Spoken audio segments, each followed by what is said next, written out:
kamikazes foram pilotos de aviões da Força Aérea Imperial Japonesa, que carregando explosivos, promoviam ataques colidindo seus próprios aviões contra navios, principalmente os porta-aviões dos inimigos aliados, que eram o Reino Unido, França, União Soviética e Estados Unidos, nos momentos finais da campanha do Pacífico na Segunda Guerra Mundial. O termo kamikaze significa vento divino em japonês, fazendo referência a uma tempestade que destruiu uma frota mongol que estava a caminho para uma invasão no Japão no século XIII, que, de acordo com a tradição japonesa, assim foram salvos pela tempestade.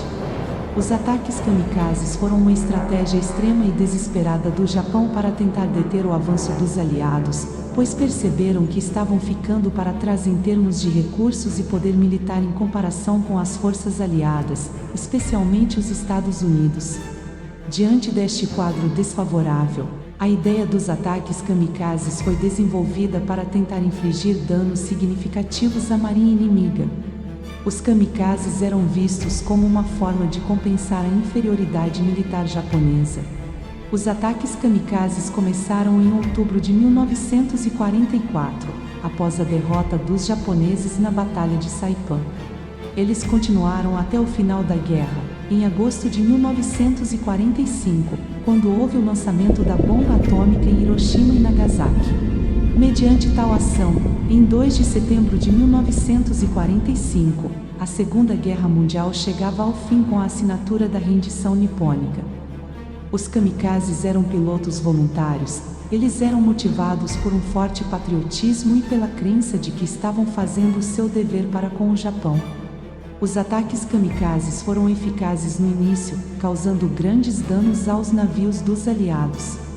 No entanto, com o tempo, do ponto de vista estratégico, foi perdendo a efetividade, não conseguindo reverter o curso da guerra, pois era grande a superioridade industrial e militar dos aliados, que desenvolveram defesas mais eficazes, juntamente com as derrotas japonesas em outras frentes, resultando eventualmente na rendição do Japão.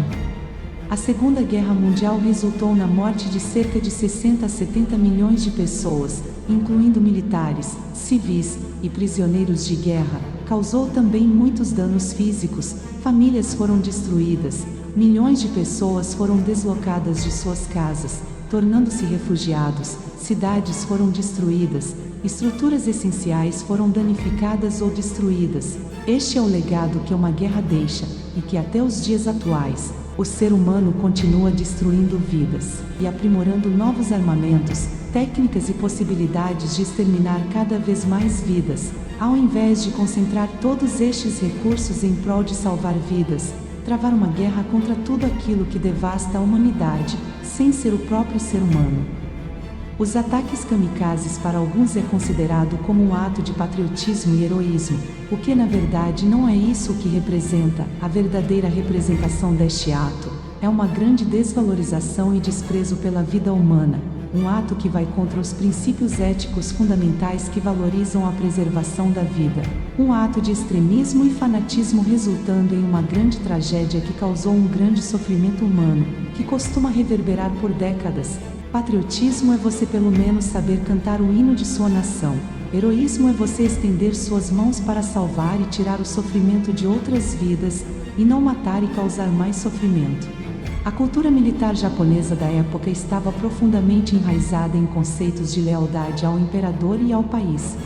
Ou melhor dizendo, uma cultura totalmente fanatizada e extremista, em que as autoridades não davam valor algum para a vida dos outros, enviando cidadãos, neste caso específico, os kamikazes, para literalmente morrerem por eles, e estes devido a uma cultura extremista e fanática, ainda achando que estavam fazendo algo de bom, cumprindo uma missão, morrendo pela nação, pelas autoridades que pouco se importavam pela vida deles. Infelizmente, nos dias atuais ainda continuam existindo as guerras e muitas mortes. O ser humano parece não ser tão humano de tanta maldade, e não só nas guerras, mas muitos continuam agindo como um kamikaze no nosso cotidiano, não valorizando suas próprias vidas e muito menos a dos outros, matando e morrendo por causa da cegueira do extremismo e fanatismo em vários campos, tais como religioso, político, ideológico, entre vários outros. A abordagem sobre este tema é muito mais ampla e profunda e envolve muito mais questões do que se possa explanar em um vídeo de poucos minutos, mas o foco aqui é fazer com que você possa analisar e enxergar o valor e respeito pela vida, pois o ideal é que não existisse guerras e tantas matanças, mas este parece ser um pensamento totalmente utópico, principalmente se pensarmos que a maldade do homem já vem desde o início, de acordo com o livro de Gênesis. Não deixe e não aceite que a maldade que impera no mundo, e imposições desvalorizando a vida corrompam sua mente. Mantenha sua boa conduta e bons princípios pelo valor à vida. E você, como tem agido em sua vida? Reflita sobre suas decisões, atitudes e consequências. Não haja como um kamikaze, pelo impulso e cegueira do fanatismo, pela loucura do extremismo ou pela pressão e ansiedade do desespero. Algumas orientações a seguir podem lhe ajudar nesta jornada pela vida, de forma a ser valorizada e vivida de maneira equilibrada e saudável sem colocá-la em risco. Evite extremos desnecessários. Não adote uma abordagem extremista em situações da vida cotidiana, em vez de tomar decisões precipitadas ou extremas. Busque soluções equilibradas e ponderadas. Considere as consequências a longo prazo. Antes de tomar decisões importantes, avalie cuidadosamente as consequências a longo prazo. Esteja ciente dos possíveis impactos de suas ações nas áreas pessoal, profissional e de relacionamento. Adapte-se às mudanças. Esteja disposto a adaptar suas estratégias e objetivos conforme a vida evolui. A rigidez excessiva pode levar a dificuldades desnecessárias. Aprenda com experiências passadas.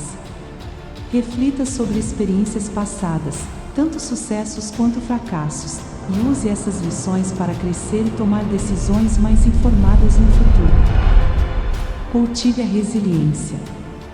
Em vez de adotar uma mentalidade de tudo ou nada, desenvolva a resiliência para lidar com desafios de maneira flexível e adaptável.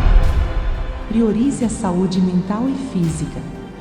Não negligencie sua saúde mental e física em busca de objetivos específicos. O equilíbrio entre trabalho, lazer e autocuidado é crucial para o bem-estar a longo prazo. Busque ajuda quando necessário.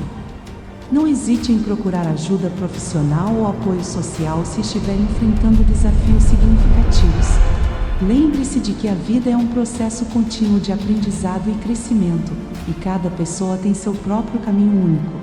Ao evitar abordagens extremas, priorizar a saúde e manter um equilíbrio na vida, você pode construir uma jornada mais sustentável e satisfatória.